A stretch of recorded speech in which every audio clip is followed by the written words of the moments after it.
È una sensazione veramente da schifo di tutto quanto quello che è successo in questi 3 anni. In quella ventina di chilometri tra Bagnoli di Sopra e Cona, che qualcuno ha addirittura finito con ribattezzare il distretto del profugo, dove all'apice dell'emergenza migranti si contavano oltre 2000 richiedenti asilo, la sensazione è forte. Dall'indagine della Procura di Padova sui centri di accoglienza in Veneto emergerebbe un quadro sconcertante, dalla prostituzione al rischio epidemia, dalle soffiate con cui si anticipavano visite istituzionali negli hub, al personale ridotto all'osso, ad operatori che sarebbero stati costretti a falsificare le firme dei profughi. A Bagnoli di Sopra si stanno preparando ad un eventuale processo.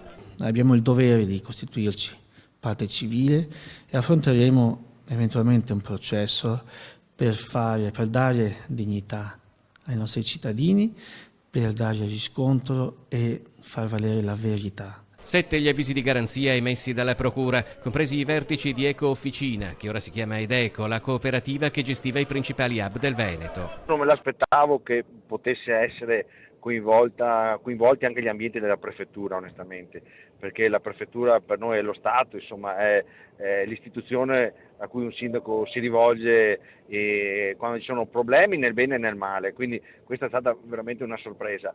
Adesso l'indagine farà chiarezza per capire se effettivamente ci sono delle responsabilità. Al di là dell'indagine, secondo i sindaci ci sono però anche altre responsabilità di carattere politico. L'ultimo verbale della commissione parlamentare diceva che tutti i servizi funzionavano bene, che vengono fatte delle sufficienti lezioni di italiano.